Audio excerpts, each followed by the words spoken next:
Bien sûr, hein, puisque le modèle de Biocoop est de raccourcir, on va dire, la distance et les liens entre production et consommation. Nous sommes absolument pas territorialisés. Alors, qu'il n'y ait pas de méprise, c'est pas pour arriver à une autarcie qui n'est pas forcément souhaitable ni atteignable. Ça n'arrivera pas.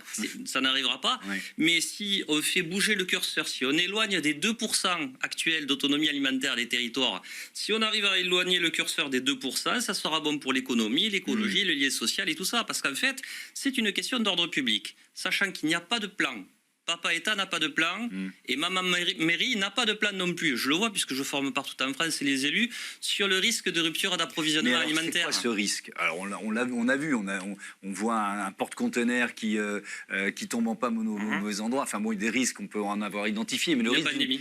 Une pandémie on l'a déjà vécu. Oui, mais qui bloque réellement les transports. Parce que là où ce qui a été extrêmement intéressant au niveau du Covid, c'était les premiers jours. Lorsqu'il y avait une incertitude sur le maintien des transports. C'est là qu'il y a eu les échauffourées, c'est là qu'il y a eu les bagarres et tout ça. Et lorsqu'il a été décidé que les perfusions alimentaires, c'est-à-dire les transports, seraient maintenus, c'est là que ça s'est calmé. Et c'est là qu'on est retombé amoureux de nos producteurs. Oh, qu'est-ce que tu es joli, qu'est-ce que tu es beau et tout ça. Et donc en fait, on s'est retourné vers les repères locaux qui rassurent. Mais les professionnels de la logistique, de l'industrie agroalimentaire, de la grande distribution, ils ont dû quand même intégrer ce risque, ou pas du tout? Alors, si je peux me permettre, c'est dans mon domaine d'expertise, entre guillemets. À la base, je suis épicier, boulanger, mais je suis vice-président de la coopérative Biocoop et j'ai un certain recul. Ce sont des systèmes extrêmement performants qui permettent d'alimenter des villes comme Paris avec une très faible résilience, un très faible rapport au territoire.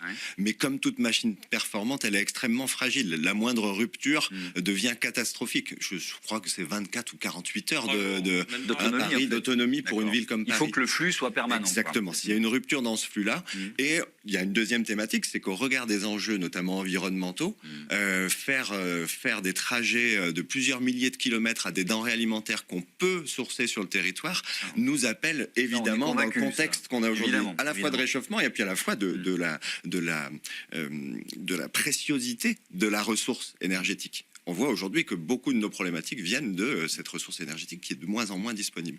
Donc il y a de la logistique. Donc rapprocher cette logistique, comme je vous disais, avec 15% d'approvisionnement locaux, c'est pas encore assez. Nous, on veut continuer à aller encore plus loin, mais il nous faut travailler cette résilience. Et puis il y a un deuxième sujet, c'est l'éloignement, non pas logistique, mais aussi culturel sur les territoires, c'est l'accessibilité aux citoyens, quel que soit leur porte-monnaie, à une alimentation locale, mieux disante, plus saine et équilibrée écologiquement.